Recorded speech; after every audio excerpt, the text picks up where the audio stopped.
¿Verdad? Estas cosas no cambian para nada lo que es el sentir y lo que significa.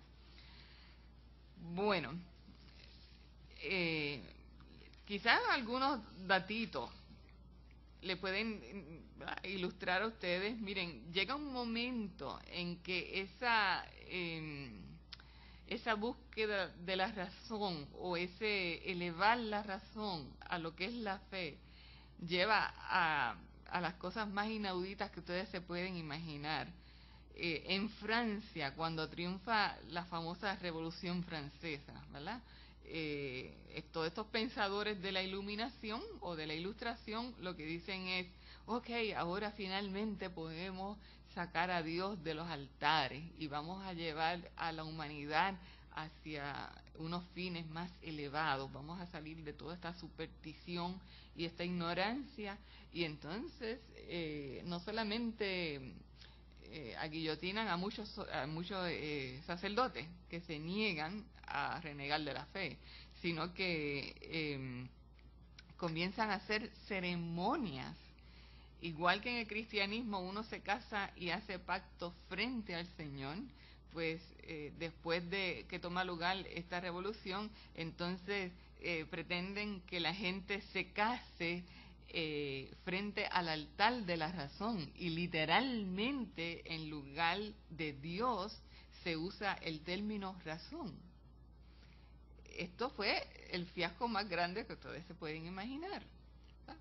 Entre otras cosas, cuando la revolución cae y surge Napoleón, Napoleón restaura todos los privilegios de la iglesia, porque dice no se puede gobernar sin la iglesia en primer lugar, ¿verdad?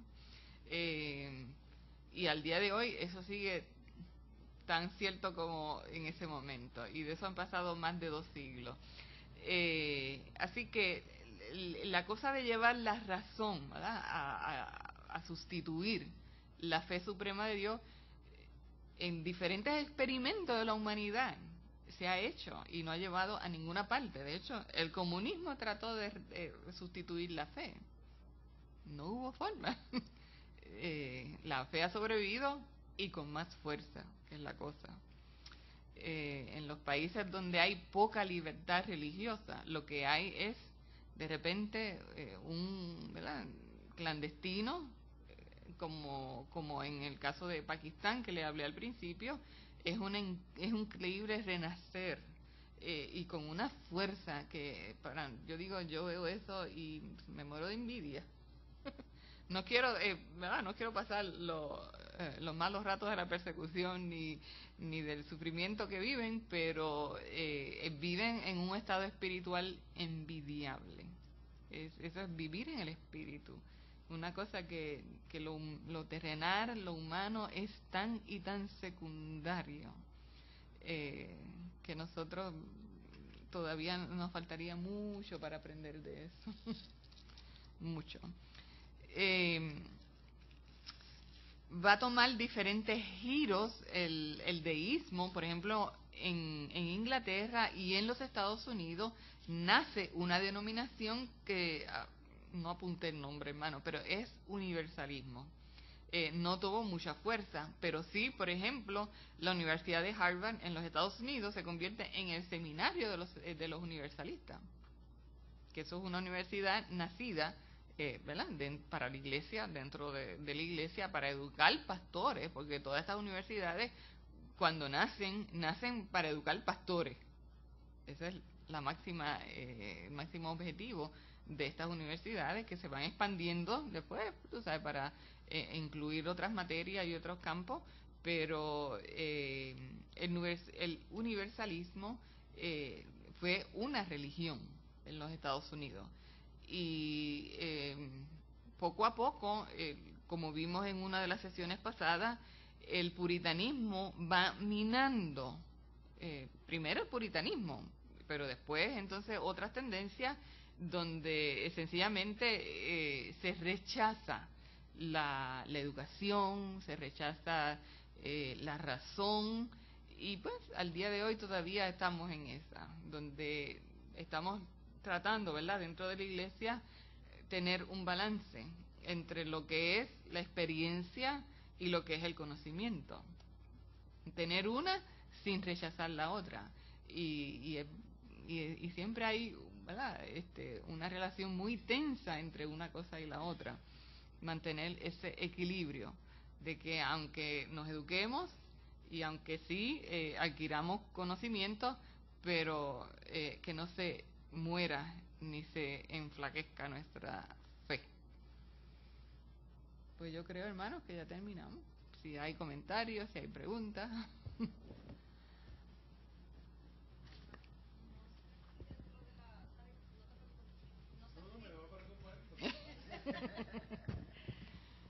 No sé si dentro de los datos que ya tenía o habías leído en el capítulo que no le gustó, según tengo entendido, uno de los principios de los deístas era que a diferencia de las bases cristianas que tenían, que ellos entendían que el pecado, si no se causaba con maldad, no era pecado.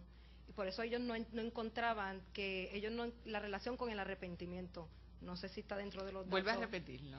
Que ellos entendían que el pecado, si no había maldad al cometerlo, para ellos no existía el pecado. No sé si eso estaba también dentro de ese libro. Y creo que eso había sido una de las ideas fundamentales, de separar lo que era la religión. Por eso no creían en el arrepentimiento, y entonces ellos justificaban. Y ahí empezó, creo que, a resurgir lo de lo universal. Yo creo que hay un principio bíblico, Pablo lo menciona, que todos nosotros vamos a ser juzgados por el conocimiento que tenemos. A veces sí cometemos faltas sin la intención, ¿verdad?, sin tener esa maldad, que es lo que tú mencionas. Y cuando no hay conocimiento, no creo que haya culpabilidad. Cuando ocurre un accidente y resulta alguien muerto, pues el sistema judicial lo cataloga como homicidio, pero lo cataloga como homicidio involuntario, ¿verdad? Eso quiere decir que la pena que lleva un asesinato o un homicidio voluntario es bien distinta a lo que sería si es involuntario. Yo creo que en buena medida o en gran medida, sinceramente, ese es un tema que a mí me gusta, porque la intencionalidad del corazón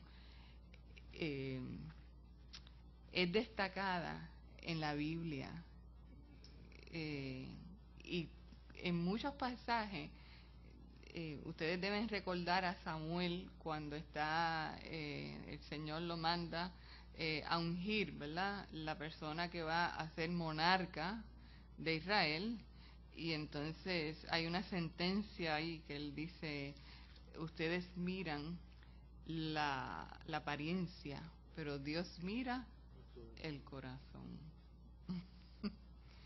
Y entonces Pablo lo repite en Romanos, ¿verdad?, que hay una intención que